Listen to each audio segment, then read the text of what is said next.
নমস্কার বন্ধুরা, প্রমিলাস কিচেনে আপনাদেরকে স্বাগত। আজকের আমার রেসিপি মোচার ঘন্ট, সম্পূর্ণ নিরামিষ পদ্ধতিতে। তো এইটা বানানোর জন্য সবার প্রথমে কলা ফুলটাকে দেখুন এইভাবে আমি ছাড়িয়ে নিচ্ছি।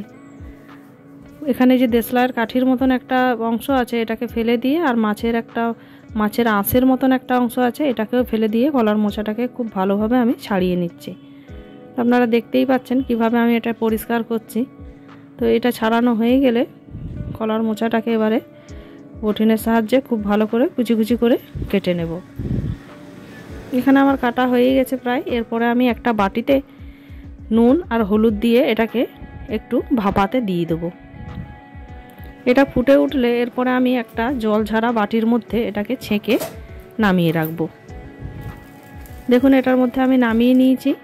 এরপরে কড়াইয়ে তেল গরম করতে দিয়ে দিলাম। তেলটা গরম হয়ে গেলে এর মধ্যে আমি একটা তেজপাতা দিয়ে দেবো। তারপরে ছোট ছোট কুচি করে রেখেছিলাম আলুগুলো, এই আলুগুলো এর মধ্যে দিয়ে দেবো। ওগুলো দেওয়ার পরে খুব ভালো করে নাড়াচাড়া করে নেব।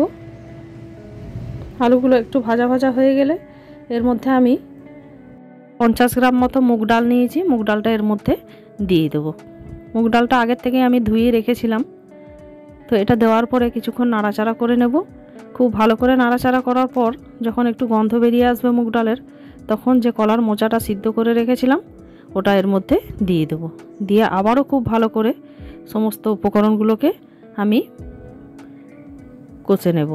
এরপরে আমি এখানে দিয়ে দিলাম আদা বাটা দিয়ে আবারও খুব ভালো করে এটাকে নাড়াচাড়া করে নেব। দেখুন এটা থেকে অল্প একটু জল বেরিয়ে আসলে এর মধ্যে আবার একটু নুন দিয়ে দেব, একটু হলুদ গুঁড়ো, একটু লঙ্কা গুঁড়ো, একটু জিরে গুঁড়ো আর একটু ধনে গুঁড়ো, এবং আবারও সমস্ত উপকরণকে খুব ভালো করে কষে নেব। কষা হয়ে গেলে এর মধ্যে আমি পরিমাণ মতো জল দিয়ে এটাকে রান্না করব। দেখুন আমি এতটা জল দিয়ে ঢাকনা চাপা দিয়ে দিলাম। এবারে আমি এটাকে ফুটতে দিয়ে দেবো। দেখুন জলটা অনেকটা কমে গেছে। এরপরে আমি এটাকে খুব ভালো করে খুন্তির সাহায্যে ঘেঁটে নেব। যখন এটা মাখা মাখা হয়ে যাবে এবং সবশেষে এটাকে আমি ঘি আর গরম মশলা দিয়ে নামিয়ে নেব। তো দেখুন অনবরত খুন্তি চালিয়ে এটাকে আমি বেশ মাখা মাখা করে নিয়েছি। এখানে আলুগুলোও সিদ্ধ হয়ে গেছে। রান্নাটা আমার কমপ্লিট। এরপরে সবশেষে এখানে আমি 1 চামচ চিনি দিয়ে দেব।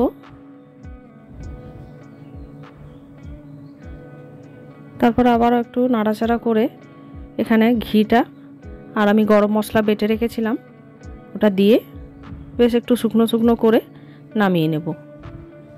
তো এই কলার মোচার রেসিপি যদি আপনাদের ভালো লাগে তো অবশ্যই একটা লাইক করবেন, কমেন্টে জানাবেন এবং সাবস্ক্রাইব করে আমার পাশে থাকবেন। দেখা হবে অন্য কোনো এক রেসিপি নিয়ে। আজকে এই পর্যন্তই। ধন্যবাদ।